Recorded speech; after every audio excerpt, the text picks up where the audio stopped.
Assalamu alaikum dear students. Today we will be discussing the third and fourth case of calculation of new ratio in case of admission of a partner. We have already discussed the first two cases. That is, the first one was when the incoming partner simply acquired his share, or we can say when we had the information of only the new partner or incoming partner simply acquiring his share. We didn't know anything about how much he acquires from whom. ठीक है ना. तो second case जो था, the second case was the incoming partner or new partner was acquiring his share from the existing partners in a specific proportion. Now we will be discussing the third and fourth cases and we will be concluding calculation of new ratio. ठीक है. The third case is case C. The third case of calculation of new ratio. The third case is when incoming partner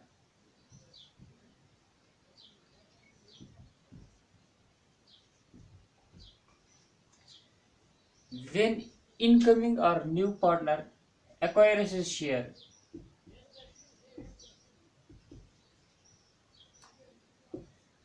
from existing partners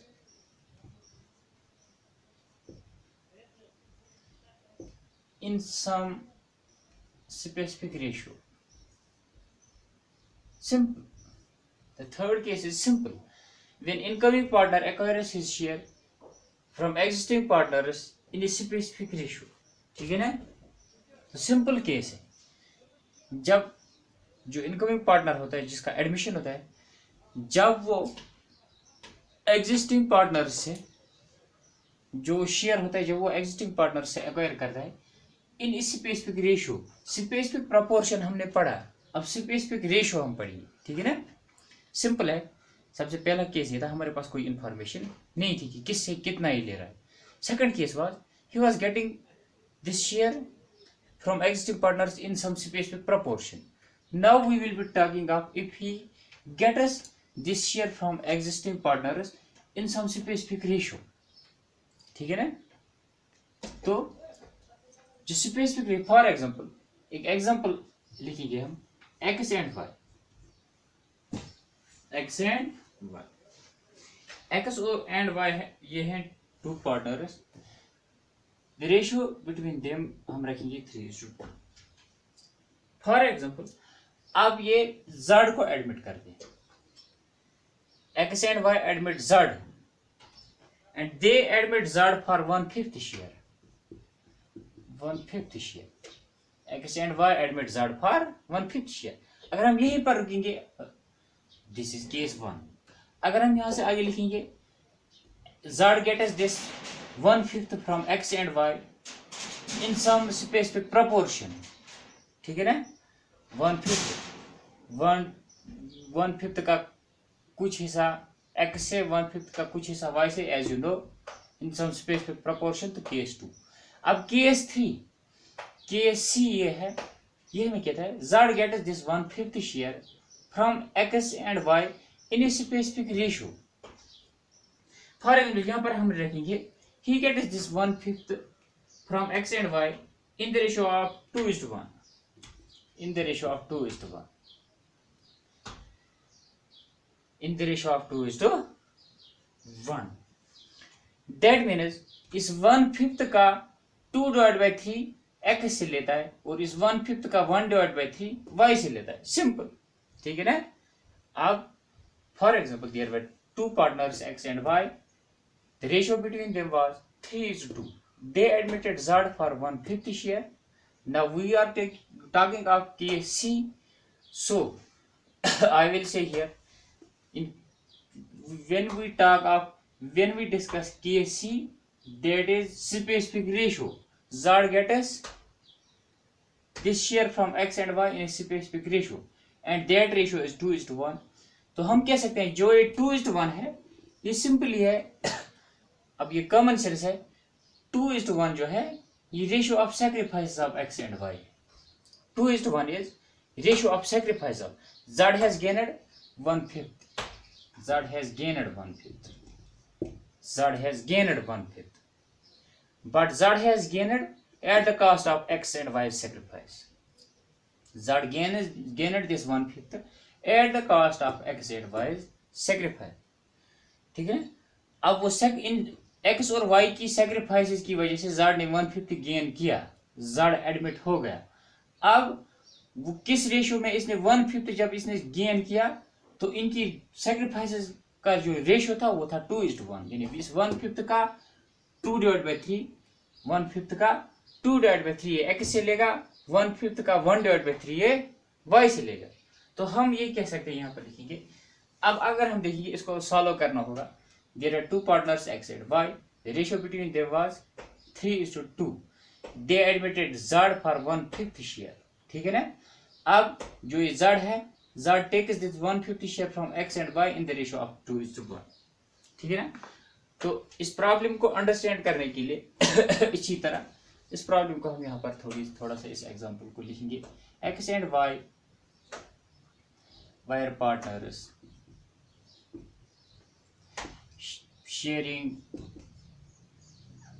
profits in the ratio of 3:2. They admit Z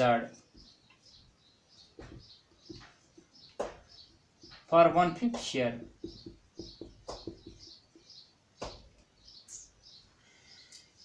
which he takes from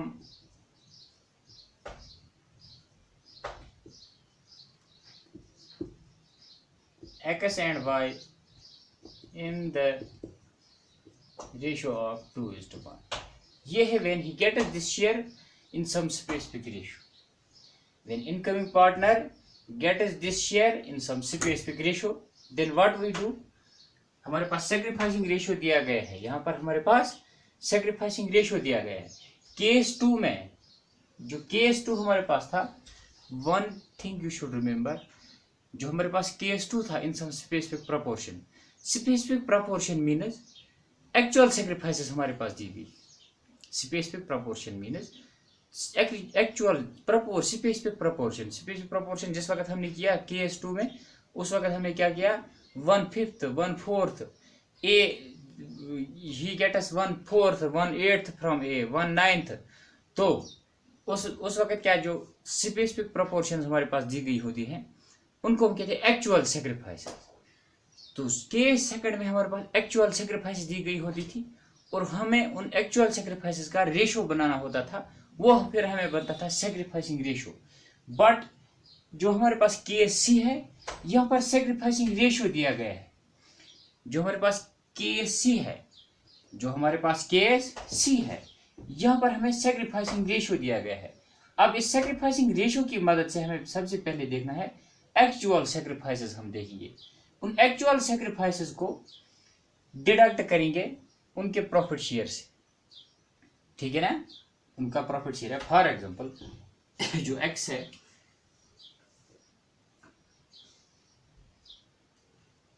देखो this is, यहाँ पर हम solution लिखेंगे इस problem का।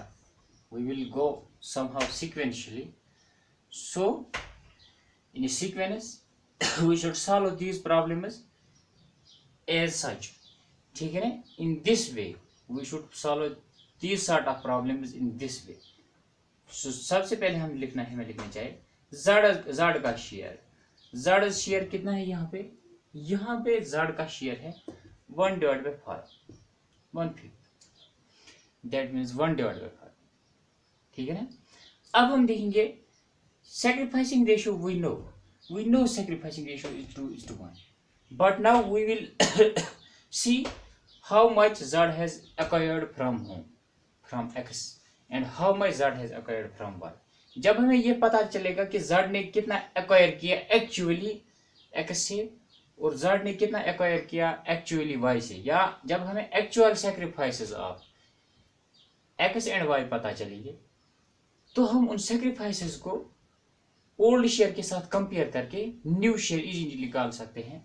Because you know that new share is equal to old share minus sacrifice, जो मैं पिछली बार आपको कहा था। We know that new share is equal to old share minus sacrifice. अब z का शेयर है 1/5। अब हम यहां पर लिखेंगे z acquires from x। x से कितना एक्वायर करता है? इस 1/5 का जो 1/5 इसका शेयर है 1/5, इसका 2/3 ये x से लेता है। इस 1/5 का 2/3 ये किससे लेता है? x से। z takes 2/3 of 1/5. Why 2/3? Because sacrificing ratio between x and y is 2:1. तो x से लेगा 2/3 of 1/5, y से लेगा 1/3 of 1/5। जब हम 2/3 of 1/5 देखते हैं तो वो आता है 2/15। ठीक है ना? अब हमें पता चला कि एक्चुअली जो x है, now we can say that in actual sense actually x sacrifices 2/15। ठीक है ना? जो प्रपोर्शन हमें अब मिली, जो एक्चुअल प्रपोर्शन मिली, जो x सैक्रिफाइस एक्चुअल प्रपोर्शन करता है, वो हमें मिली अब 2/15। बिकॉज इस 1/5 का 2/3 ये किससे लेता है? x से, और y से लेगा ये 1/5 का 1/3। ठीक है ना? When so we can say that z acquires from x 2/15। How? 1/5 का 2/3 because x and y sacrifice in the ratio of 2:1। अब हमें ये पता चला कि x ने एक्चुअली कितना सेक्रीफाइस किया। अब हम इजीली निकाल सकते हैं x का new ratio. Therefore x new share is equal to old share minus sacrifice. Old share है 3/5 माइनस, ठीक है ना? Old share of x is 3/5। 3/5 minus sacrifice कितनी की इसने? Actual sacrifice 2/15। 3/5 minus 2/15 that is, जब हम उसको कैलकुलेट करते हैं वो निकलता है 7/15। तो new share, we know that new share is equal to old share को, ओल्ड शेयर में से सेक्रीफाइस निकालो तो वहां निकलता है हमें न्यू शेयर। अब यहाँ पर हमें actual sacrifice in case of these type of problems we have to find out the actual sacrifice. ठीक है ना? ऐसे हमें एक्चुअल सेक्रीफाइस को फाइंड आउट करना चाहिए। ठीक है ना? जितना नए पार्टनर का टोटल शेयर है, हम देखते हैं उसने टोटल शेयर एक्वायर किया है, उसने किस रेशियो में वो एग्जिस्टिंग पार्टनर से वो एक्वायर किया है। फिर जब हम यहाँ पर देखते हैं z ने एक्वायर से कितना एक्वायर किया था? 2/3 ऑफ दिस 1/5। जो इसने इसका टोटल शेयर ऑफ z है, इसका 2/3 x से लेता है। जब इसका हम 2/3 देखते हैं तो वो आता है कितना? 2/15। दैट मीन्स एक्चुअली वो x से लेता है 2/15। 2/3 ऑफ 1/5 कितना आता है? 2/15। जब हमने x से 2/15 उसके ओल्ड शेयर से 2/15 निकाला तो x का न्यू शेयर बनेगा 7/15। इसी तरह हम, ठीक है ना, in the same way we can calculate, ठीक है ना, y का। अब हम y का न्यू शेयर कैलकुलेट कर सकते, ठीक है ना। अब हम लिख सकते हैं z acquires from y। z कितना एक्वायर कर रहा है y से? ठीक है ना, वो करता है कितना था sacrificing ratio? 2:1। Sacrificing ratio was 2:1। That means from y he acquired 1/3 of how much? 1/5। यानी 1/5 z का शेयर है, उसका 1/3 किससे लेता है? y से। तो वो आता है 1/15। That is 1/15। अब ये z से लेता है 1/15। अब हम इजीली y का न्यू शेयर निकाल सकते हैं। Therefore y's new share is equal to, therefore y's new share is equal to old share y का है 2/5 माइनस न्यू शेयर है 1 न्यू शेयर है Therefore, Y's new share will be old share minus sacrifice. Old share of Y is 2 divided by 5 and his actual sacrifice is 1 divided by 15. Therefore, we can easily find out his new share and it amounts to 5 divided by 15. अब हमें Z का भी new share पता चला और X का भी new share पता चला, Y का भी न्यू शेयर पता चला। X न्यू शेयर कितना आया था हमें? X new share 7 divide by 15। Therefore अब हम न्यू रेशियो इजीली निकाल सकते हैं। Therefore new ratio is equal to X, Y और Z। X का न्यू रेशियो कितना, न्यू शेयर कितना बनता था? 7 डिवाइड बाई 15। 7 डिवाइड बाई 15 और y का बनता है 5 डिवाइड बाई 15 और z का है 1 डिवाइड बाई 5।